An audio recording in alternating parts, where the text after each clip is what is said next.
Hi everyone, welcome back to Chandan logics. So ఈరోజు మనం June 2 current affairs deal చేయబోతున్నాము. Like in the same order like what ever we have followed on the June 1st, international affairs, state news and regarding schemes and whatever the summits are held on June 2nd and even the important events took place on June 2nd. So first topic loki veldamu. Regarding international news, first we will see.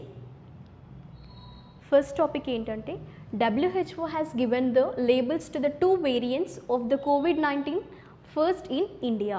So actually first you need to know here ఏంటంటే what is the meaning of the word called variants అన్నారు. Okay, two వేరియంట్స్కి వాళ్ళు ఒక different names అనేది consider చేశారు. So first you need to know what ఆ two variants ఏంటి. So here you need to no the two variants are B16171 and B16172.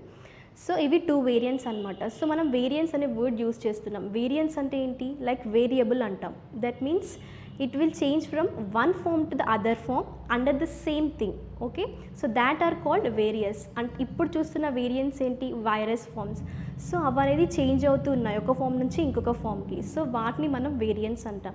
So ఇప్పుడు ఇక్కడ ఉన్న టూ వేరియంట్స్ B16171 అండ్ B16172కి టూ నేమ్స్ అనేది వాళ్ళు కన్సిడర్ చేస్తారు. ఏంటది మనకి ఇచ్చింది, WHO. So WHO headquarters ఎక్కడ మనకి, జెనెవా, స్విట్జర్లాండ్.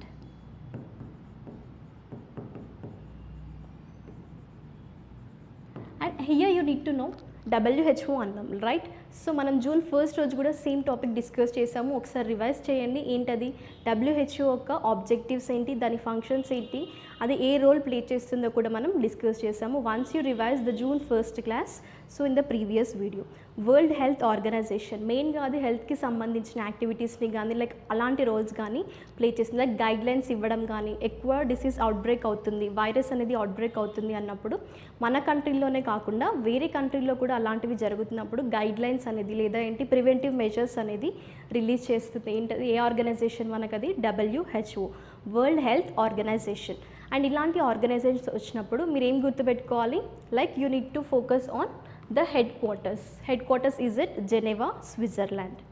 నౌ ఇప్పుడు వాళ్ళు ఈ టూ వేరియంట్స్కి ఫస్ట్ ఇండియాలోనే లైక్ ఈ COVID-19 వేరియంట్స్కి వాళ్ళు ఒక టూ నేమ్స్ అనేది ప్రిఫర్ చేస్తారు. సో ఆ టూ నేమ్స్ ఏంటంటే, ఫస్ట్ వేరియంట్కి B16171.1కి వాళ్ళు kappa, KAPPA. This is the first name they have considered. And second name ఏంటి, B161.7.2కి డెల్టా. సో ఈ టూ నేమ్స్ అనేది మీరు ఫోకస్ చేయాలి. ఏంటది, ఫస్ట్ వేరియంట్కి కాపా అండ్ సెకండ్ వేరియంట్కి delta. These are the two names WHO has given. And ఈ naming అనేది ఎలా ఇచ్చారు వాళ్ళు అంటే, this variants do not aim at replacing the existing names of these SARS-CoV-2. That means existing names ఏంటి మనకి, B16171 and B16172. So వీటిని replace చేయడం కాకుండా న్యూగా వాళ్ళు ఇస్తున్న నేమ్స్ అనమాట ఇవి, కాపా ఇంకా డెల్టా. సో మీరు ఇక్కడ ఫోకస్ చేయాల్సింది ఏంటి, WHO యొక్క ఆబ్జెక్టివ్స్ ఏంటి, that means functions of WHO, headquarters of WHO and ప్రజెంట్గా ఉన్న టూ వేరియంట్స్ ఏంటి, వాటికి న్యూగా ఇచ్చిన names. So these are the topics. మీరు ఈ టాపిక్లో మీరు కాన్సన్ట్రేట్ చేయాల్సిన ఏరియాస్ అనమాట. సో మనం నెక్స్ట్ టాపిక్లోకి వెళ్దాము. ఏంటది, cabinet approves MOC between India and Japan on the sustainable urban development. So first ఇక్కడ MOC అన్నారు, రైట్. మనం MOU అనేది లైక్ ప్రీవియస్ క్లాసెస్లో రివైజ్ చేసాం. ఏంటది, మెమరాండమ్ ఆఫ్ అండర్స్టాండింగ్. దానికి ఇంకా ఇప్పుడు MOCకి మీరు డిఫరెన్స్ చూసుకోండి. MOU అనేది ఏంటంటే అగ్రిమెంట్ అనమాట, like between bilateral or multilateral nations. అంటే టూ ఆర్ మోర్ పార్టీస్ మధ్యలో అగ్రిమెంట్ జరిగినప్పుడు దాన్ని మెమరాండమ్ ఆఫ్ అండర్స్టాండింగ్ అన్నాం. కానీ ఇక్కడ ఏంటి, మనకి మెమరాండమ్ ఆఫ్ కోఆపరేషన్ అని వచ్చింది. సో మెమరాండమ్ ఆఫ్ కోఆపరేషన్ అంటే ఏంటంటే, like it is mainly used to determine the what we say like working objectives కానీ ఇంకా ఏరియాస్ ఏవైతే ఉన్నాయో లైక్ మ్యూచువల్గా ఉన్న కంట్రీస్కి, సో వాటిపైన ఫోకస్ చేస్తుంది. It will provide the framework of cooperation.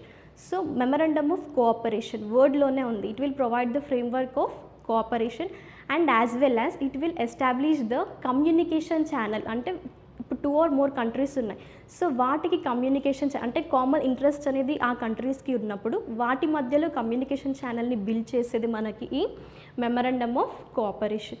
So ఇప్పుడు మీకు ఒక ఐడియా వచ్చింది అనుకుంటా, like what is mean by MOU and what is meant by MOC, వీటి మధ్యలో difference. Is it clear? Now ఇంకా ఏమన్నారు, ఇండియా అండ్ జపాన్ అన్నారు. సో మనం ఇక్కడ చూసుకోవాల్సిందైతే once you refer whenever you are free the relationship between India and Japan. So ఇది చాలా ఇంపార్టెంట్ టాపిక్ మీకు, relationship between India and Japan అనేది. Like mainly India Japan relationships అనేది వేటిపైన ఉంటున్నాయంటే ఇంటర్నేషనల్ పీస్ కానీ, సెక్యూరిటీ కానీ, stability and prosperity of among the Asian countries. So ఇది రిలేషన్షిప్ అనమాట. ఇంకా బ్రీఫ్గా మీరు వెళ్ళినట్టయితే లైక్ ఎప్పటి నుంచి ఇండియా జపాన్కి రిలేషన్షిప్ అనేది స్టార్ట్ అయింది, హౌ స్ట్రాంగ్ ఇట్ ఈస్ అనేది మీరు టాపిక్స్లోకి వెళ్తే మీకు బ్రీఫ్ డిస్క్రిప్షన్ అనేది అవైలబుల్గా ఉంటుంది. So once you go through the topic called the relationship between India and Japan. So ఇప్పుడు ఏంటంటే ఈ MOC అనేది ఈ 2 కంట్రీస్ మధ్యలో జరిగింది. సో అదే ఇండియా అండ్ జపాన్. అండ్ దేనిపైన based on what, sustainable urban development అన్నాం.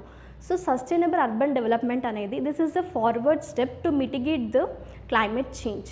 So that is sustainable urban development.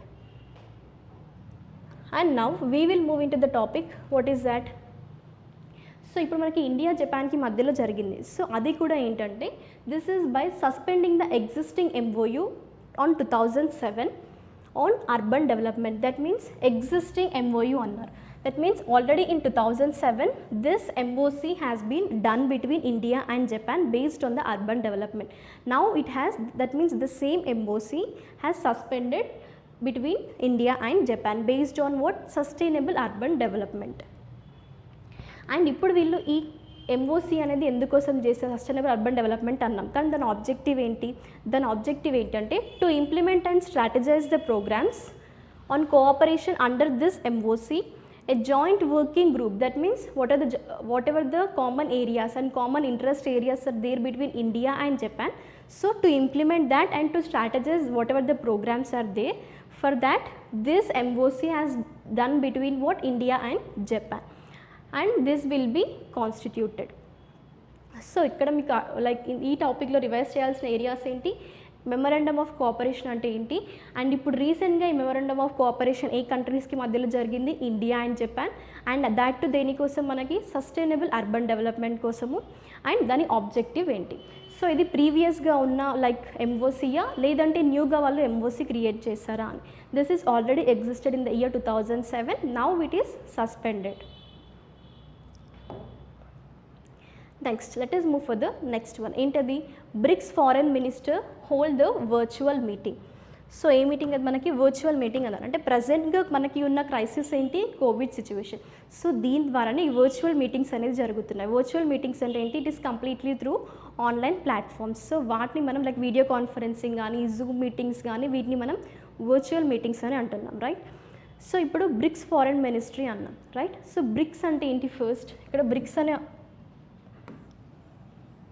like in the figure you can easily identify. ఇది ఏంటంటే this is the acronym and which is forming by the 5 nations. ఏంట 5 nations, Brazil, Russia, India, China and South Africa. So these are the 5 nations which are formed, and the last one is South Africa. So మనకి ఈ 5 nations అనేది form అయింది. And మీరు చూసుకున్నట్టయితే ఈ chairmanship ఉంటుంది కదా, లైక్ ఇప్పుడు సపోజ్ తీసుకున్నట్టయితే మనకి last year like 2020 12th BRICS summit జరిగింది. సో జరిగినప్పుడు రష్యా అనేది హోస్ట్ చేసింది. సో ఈ చైర్మన్షిప్ అనేది ఎలా కన్సిడర్ చేస్తారంటే, మనకి బ్రిక్స్ అనే వర్డ్ ఉందా,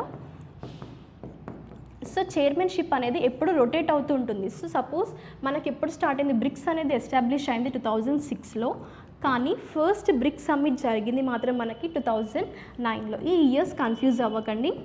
సో బ్రిక్స్ ఎస్టాబ్లిష్ అయిన ఇయర్ 2006, అండ్ మనకి బ్రిక్స్ సమ్మిట్ అంటే యాన్యువల్ సమ్మిట్స్ అనమాట బ్రిక్స్ అనేది.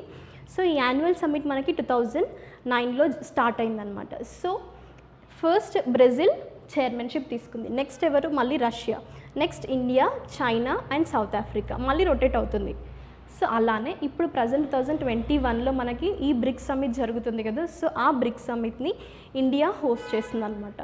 Is it clear? And this chairmanship is in the rotatory form. So ఇప్పుడు బ్రిక్స్ అనేది మీకు అర్థమైంది అనుకుంటాను. It consist of the 5 nations and ఇది ఒక ఆర్గనైజేషన్ లాగా కాకుండా like all the supreme leaders of these 5 nations will help, and that means they will come into the summits and they will discuss all the global issues. That means related to the poverty కానీ ఇంకా global issues కానీ sustainable development గురించి కానీ వాళ్ళు discuss చేసేదే ఈ మనకి bricks సమ్మిట్లో యొక్క ఆబ్జెక్టివ్. సో ఇప్పుడు ఏంటి మనకి టాపిక్లో ఇది ఎందుకు ఉంది బ్రిక్స్ గురించి అంటే, బ్రిక్స్ ఫారెన్ మినిస్టర్స్ అనేవాళ్ళు like they was hold the meeting virtually on June 1st, 2021. What is that? The agenda of meeting is during the ministers meet, external affairs minister, and they have highlighted what about the significant principles which we are guiding the BRICS. And also one more thing, what he has referred, తను ఇంకా refer చేసిన points ఏంటంటే regarding international law, that to United Nations charter which recognize the sovereign equality of all the states and respects territorial integrity అన్నారు. So first ఇక్కడ UN charter అని మీకు కనిపించవచ్చు. So UN charter అనేది ఏంటంటే United Nations charter, it is an intergovernmental that means organization, and దాని objective ఏంటి, it is mainly focusing to promote the peace and security. And here one more thing you need to focus, what is that, territorial integrity అన్నాం. So ఇదేంటి, ఇది ఒక international law అనమాట, that forces are else that prohibits the states to the use of force against the another state. That means territorial integrity అనేది territorial అన్నాం word, that means the oneness or wholeness of the state. So that means this law will prohibit the use of force of one state from the another state, that is territorial integrity. So ఇక్కడ discuss చేసిన points వాళ్ళు territorial integrity పైన, ఇంకా ఏంటి sovereign equality also. So this is all about BRICS. And రీసెంట్గా ఈ foreign ministers అనేవాళ్ళు ఈ మీటింగ్ని ఎందుకు కండక్ట్ చేశారు, అందులో వాళ్ళు ఏం డిస్కస్ చేశారు, and refer to international law అన్నారు, and UN charter, United Nations charter. This is what international intergovernmental organization, and this is mainly focusing on what, to promote security. Next topic ఏంటి, NHRC advisories on bonded labour and migrant workers. So దేనిపైన focus చేస్తున్నారు, migrant workers ఇంకా bonded labours. ఎందుకోసము, ఇప్పుడున్న situation మనకి corona virus. So ఈ కోవిడ్-19 పాండమిక్లో ఎక్కువగా ఎఫెక్ట్ అవుతున్న వాళ్ళు ఎవరు మనకి, ఈ మైగ్రెంట్ వర్కర్స్ ఇంకా బాండెడ్ లేబర్స్. దట్ మీన్స్ ఇలా లాక్డౌన్ అనేది ఎస్టాబ్లిష్ చేసినప్పుడు సడన్గా వాళ్ళ వర్క్ అనేది స్టాప్ అవుతుంది, రైట్. సో వాళ్ళ వర్క్ స్టాప్ అయినప్పుడు ఏం జరుగుతుంది, మైగ్రెంట్ వర్కర్స్కి బాండెడ్ లేబర్స్కి డిసడ్వాంటేజెస్ అవుతున్నాయి. సో చాలా బెనిఫిట్స్ అనేది వాళ్ళు లాస్ అవుతున్నారు. సో అలాంటివి జరగకుండా ఇంకా ఏంటి, ఈ బాడీస్ పైన మెయిన్గా ఫోకస్ చేసేది ఏంటి మనకు, అది ఎన్హెచ్ఆర్సి అన్నారు. సో ఎన్హెచ్ఆర్సి అంటే ఏంటి మనకి, నేషనల్ హ్యూమన్ రైట్స్ కమిషన్. ఈ నేషనల్ హ్యూమన్ రైట్స్ కమిషన్ యొక్క హెడ్ క్వార్టర్స్ ఇక్కడ, first headquarters is at New Delhi.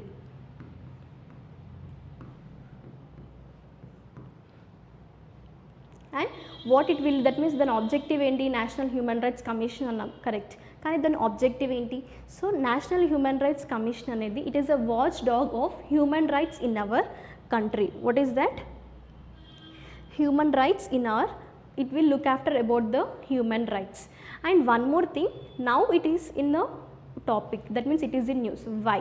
So adento okkar manam chuddam ippudu. What is that, NHRC has issued the advisories on bonded labours and migrant workers. Migrant workers అంటే ఎవరు, like ఒక state నుంచి ఇంకొక స్టేట్కి వాళ్ళు work కోసం వెళ్ళినప్పుడు వాళ్ళని మైగ్రెంట్ వర్కర్స్ అంటాం. బాండెడ్ లేబర్స్ అంటే ఎవరు, లైక్ సర్టెన్ కన్స్ట్రక్షన్ అనేది జరుగుతుంది, లైక్ ఒక బాండ్ అనేది వాళ్ళ మధ్యలో ఉంటుంది, లైక్ 1 year వరకు వాళ్ళు వేరే వర్క్కి వెళ్ళకుండా అదే వర్క్ కంటిన్యూ చేయాలి. సో వాళ్ళని బాండెడ్ లేబర్స్ అంటారు. ఓకే, అండ్ ఇప్పుడున్న కోవిడ్-19 కేసెస్ ద్వారా ఈ మైగ్రెంట్ వర్కర్స్ ఇంకా బాండెడ్ లేబర్స్ పైన ఎన్హెచ్ఆర్సి అనేది ఒక అడ్వైజరీని ఇష్యూ చేసింది. సో వాట్ ఈస్ దట్, ఈ అడ్వైజరీస్ ఏంటంటే, these were issued to the ministers and states to look after the adverse impact of COVID-19 on labours and migrant informal sector workers, and also it is looking after the adverse effects of pandemic on different sections of society. That means whatever the regarding the working sections that are focusing through what, NHRC, National Human Rights Commission. So then headquarters kuda chuskondi meeru, ikkada adi New Delhi. Next topic ఏంటి మనం regarding state news. So first ఏంటది, Uttar Pradesh CM Yogi Adityanath launched welfare scheme అన్నారు. So right, ఏ government అది మనకు launch చేసింది, Uttar Pradesh government. So that to దేనికోసం, welfare scheme అన్నారు. That means related to the children అనమాట. మనం సెంట్రల్ గవర్నమెంట్ కూడా ఇలాంటివి PM cares fund under that scheme. So central government కూడా కొన్ని లాంచ్ చేసింది అనమాట ఇలాంటి స్కీమ్స్, వెల్ఫేర్ స్కీమ్స్ అనేది. ఎవరి కోసము, like for the children who have loss their parents. So సెంట్రల్లో అలా పిఎం కేర్స్ ఫండ్ కింద లాంచ్ చేశారు. బట్ ఇక్కడ ఏంటి, ఉత్తరప్రదేశ్ స్టేట్ గవర్నమెంట్ కూడా అంటే లైక్ ఉత్తరప్రదేశ్ సీఎం యోగి ఆదిత్యనాథ్ కూడా మనకి ఏం లాంచ్ చేశారు, ఒక వెల్ఫేర్ స్కీమ్ అనమాట. దాట్ టు ఎవరి కోసం, who have loss their parents. That means the children are there no for them either one or both of their parents, అంటే ఐదర్ ఫాదర్ లేదా మదర్ చనిపోయినా లేదంటే ఇద్దరు చనిపోయినా కూడా వాళ్ళకి ఒక ఫినాన్షియల్ అసిస్టెన్స్ అనేది ప్రొవైడ్ చేయడం కోసము ఈ వెల్ఫేర్ స్కీమ్ అనేది వాళ్ళు లాంచ్ చేశారు. రైట్. సో ఈ వెల్ఫేర్ స్కీమ్ అన్నాం, లైక్ ఫినాన్షియల్ అసిస్టెన్స్ అన్నాం. ఆ ఫినాన్షియల్ అసిస్టెన్స్ ఎవరికి ప్రొవైడ్ చేస్తున్నారు, సో ఈ ఫినాన్షియల్ అసిస్టెన్స్ చైల్డ్ యొక్క గార్డియన్ ఎవరైతే ఉంటారో సో వాళ్ళకి ఫినాన్షియల్ అసిస్టెన్స్ ప్రొవైడ్ చేస్తారు. ఒకవేళ చైల్డ్కి ఎవరు లేకపోతే గార్డియన్ని తన చైల్డ్ యొక్క హోమ్కి పంపిస్తారు. So to look after the child. ఇదే మనకి ఉత్తరప్రదేశ్ గవర్నమెంట్ లాంచ్ చేసిన welfare scheme.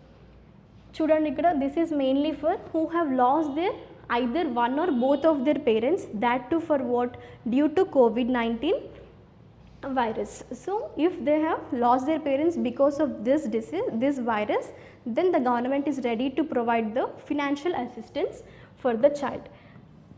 And this scheme has launched. So under which scheme, under Uttar Pradesh Mukhyamantri Bal Seva Yojana, the UP government, this will provide what, financial assistance. So this is all about the scheme, that is to welfare scheme for the children. So ikkada meer focus cheyandi, under which scheme, like under the Uttar Pradesh Mukhyamantri Bala Seva Yojana, this financial assistance has, that means the welfare scheme has launched. Next enti, Gujarat to grant the Center of Excellence status for the 7 universities. Right, centre of excellence అన్నాం. Centre of excellence అంటే ఏంటి, the place where the high standards are maintained. So ఇలా high standards అనేది maintain చేసిన ఒక 7 యూనివర్సిటీస్కి గుజరాత్ అనేది centre of ఎక్సలెన్స్ని ప్రమోట్ చేసింది. And that to how many universities, for 7 universities. And you can see here, Gujarat government is all set to grant the center of excellence status to the 7 private universities in the state. That means Gujarat lo unna 7 private universities ki ee center of excellence ni Gujarat government grant chesindi. And that too in principle approval was given by Chief Minister Vijay Rupani to mark their, what is that, to make their mark globally. And also UGC అన్నారు. ఇక్కడ ఏంటది, university grants commission. మనకి university grants commission అనేది statutory body. ఇది ఎవరు establish, like it is came and by, it is bought up by government of India by the act called UGC act 1956.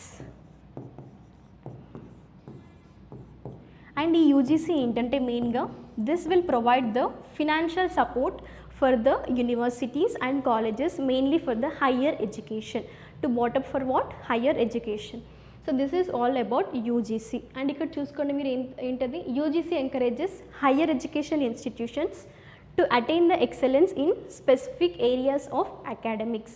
So higher excellence of in specific areas, that means what is that, to reach the center of excellence stage. That means అక్కడ high standards అనేది maintain చేయడం కోసం మనకి ఇక్కడ UGC కూడా encourage చేస్తుంది యూనివర్సిటీస్ని. So UGC కూడా ఇక్కడ మనకి మెయిన్ రోల్ ప్లే చేస్తుంది. ఏంటది, యూనివర్సిటీ గ్రాంట్స్ కమిషన్. మెయిన్గా అది ఫినాన్షియల్ సపోర్ట్ కూడా ప్రొవైడ్ చేస్తుంది ప్రైవేట్ కాలేజెస్కి కానీ ఇన్స్టిట్యూట్ లైక్ యూనివర్సిటీస్కి. Next regarding science and technology. First topic ఏంటి మనకది, Swastik technology for disinfecting water అన్నారు. Right. So like one work I'm going to give that. What is that, I need the full form of Swastik, please mention in the comment section. మీరు స్వాస్తిక్ అంటే ఏంటనేది comment సెక్షన్లో mention చేయండి. నేను next క్లాస్లో మీకు answer reveal చేస్తాను. రైట్. సో ఇప్పుడు ఈ స్వాస్తిక్ టెక్నాలజీ ఏంటంటే ఒక హైబ్రిడ్ టెక్నాలజీ అనమాట. దాట్ టు దేనికోసం వాళ్ళు ఇంప్లిమెంట్ చేస్తున్నారు, that too they are implementing for what, disinfecting water అన్నారు. సో మనకి ఈ వాటర్ వల్ల వచ్చే లైక్ డిసడ్వాంటేజెస్ చాలా ఉంటాయి, డిసీజెస్ ఉంటాయి, మనకి వాటర్ బాండ్ డిసీజెస్ ఉంటాయి. సో మనకి ఇక్కడ వాటర్ బాండ్ డిసీజెస్ ఏంటి, లైక్ కలెరా, టైఫాయిడ్ ఫీవర్, ఇలాంటివన్నీ మనకి వాటర్ బాండ్ డిసీజెస్. సో ఇవి ఎలా వస్తున్నాయి మనకి, ప్యాథోజెన్స్ అనేది ఏంటి, like pathogens the form of like virus or bacteria which will cause diseases. కానీ వాటర్ బాండ్ డిసీజ్ అన్నాం కాబట్టి that whatever the virus and bacteria microorganisms are there, that diseases will spread by water. That diseases are called what, waterborne diseases, right? So ఇప్పుడు ఇలాంటివన్నీ avoid చేయడం కోసం, eliminate చేయడం కోసము ఈ స్వాస్తిక్ టెక్నాలజీని వాళ్ళు లాంచ్ చేస్తున్నారు. అండ్ ఎవరు లాంచ్ చేసేది మనకి, it is by CSIR national chemical laboratory. So what is that, CSIR National Chemical Laboratory. So CSIR NCL and what is the objective of this CSIR NCL, and this is the main reason is దేనికోసం అంటే this is the research institute అనమాట, and this is focusing on chemical engineering and chemicals, mainly to బాటప్ these two fields CSIR NCL is focusing. And ఇప్పుడు మనకి ఏంటంటే ఈ CSIR NCL అనేది మనకి పూణేలో లాంచ్ చేశారు. ఏంటది, కొత్త technique. What is that new technique, this is swastik technology for disinfecting the water. And ఈ స్వాస్తిక్ టెక్నాలజీ ఎలా వర్క్ చేస్తుంది మనకి అంటే, like it is the process of boiling the water by using some natural oils and as well as the pressure. So that is called disinfecting water, and that technology is called what, swastik technology. So I need the full form of swastik mentioned in the comment section.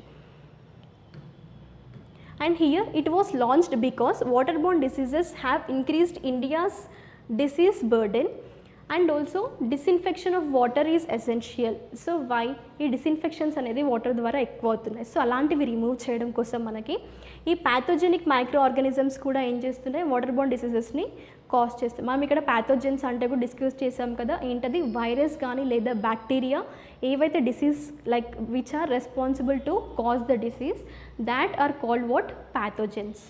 Is it clear now? So what is like ఒక idea రావాలి మీకు, ఏంటది Swastik technology అనేది ఏంటి, అది ఏ పర్పస్గా launch చేశారు, అండ్ దాన్ని లైక్ డెవలప్ చేసిన ఆర్గనైజేషన్ ఏంటి మనకు, అది CSIR NCL. అండ్ ఇక్కడ ఇంకొక పాయింట్ ఏంటి మీకు, వాటర్ బాండ్ డిసీజెస్ అంటే ఏంటి, ప్యాథోజెన్స్ అంటే ఏంటి. Next list of important days. So first మనం చూసుకోవాల్సింది ఏంటి, ఇక్కడ Telangana formation day 2 June. So మనకి ఏంటంటే ఫస్ట్ ఒక 2 ఆర్టికల్స్ గుర్తు రావాలి ఇలా అన్నప్పుడు. ఇండియాలో ఉన్న 2 ఆర్టికల్స్ ఏంటి మనకి, ఆర్టికల్ 2 అండ్ ఆర్టికల్ 3. సో మనకి article 2 and article 3 of Indian constitution ప్రకారం అయితే ఈ స్టేట్స్కి సంబంధించిన లైక్ మ్యాటర్ అనేది మనకి ఇందులో ఉంటుంది. ఆర్టికల్ 2 ఏం డిఫైన్ చేస్తుందంటే, ఆల్రెడీ లైక్ మన ఇండియాలో లేనివి అంటే న్యూగా ఎగ్జిస్ట్ అవుతున్నవి ఏంటి, న్యూగా యాడ్ అవుతున్నవి లైక్ స్టేట్స్ కానీ యూనియన్ టెరిటరీస్ కానీ యాడ్ అవుతున్నాయి అన్నప్పుడు ఆర్టికల్ 2 డీల్ చేస్తుంది. కానీ ఆర్టికల్ 3 ఏంటి, ఆల్రెడీ ఎగ్జిస్టింగ్ అంటే ఇప్పుడు సపోజ్ ఆంధ్రప్రదేశ్ ఉంది, సో అందులో నుంచి డివైడ్ అయినవి ఏంటి, తెలంగాణ ఇంకా ఆంధ్రప్రదేశ్, లైక్ 2 స్టేట్స్గా డివైడ్. అలా ఉన్న స్టేట్ నుంచి డివైడ్ అవుతాయి, మళ్ళీ న్యూ స్టేట్ ఫామ్ అవుతుంది అన్నప్పుడు ఆర్టికల్ 3 మనకి డిస్క్రైబ్ చేస్తుంది. సో ఇప్పుడు ఆర్టికల్ 2 ఇంకా ఆర్టికల్ 3 యొక్క డిఫరెన్స్ అర్థమైంది కదా. So these 2 articles deal with the formation of new states and the existing states. So నా తెలంగాణ ఫార్మేషన్ డే అనేది మనకి 2 జూన్ జరుగుతుంది every year. So that to ఎందుకోసం అంటే like on from the state called what, Andhra Pradesh, Telangana has divided, right. So నా this is the independent state. So మనకి ఇది independent స్టేట్గా ఏ ఇయర్లో అక్కరైంది, that it is on 2014, in the year 2014 2 June. So every year on June 2 Telangana formation day is celebrated. And you can see here Telangana's first CM like K. Chandrasekhar Rao was sworn in, and the day is also known as what, State Formation Day. Either they may ask you like Telangana Formation Day, ledu ante State Formation Day అని కూడా అడుగుతారు. ఏంటది, State Formation Day celebrated on what, on 2 June. Next we will move into the obituaries and news in short. ఏంటది మనకి, senior BJP leader Lakshmikant Sharma passed away. So మనకి senior BJP leader అన్నారు, right. So ఆయన తను ఇంకా ఫార్మర్గా ఏం చేస్తుండేది, he is also the former Madhya Pradesh minister and what is the reason for his death? The reason is coronavirus. So because of coronavirus his death has took place. So thank you everyone. Even in this pandemic situation, everyone stay home, stay safe.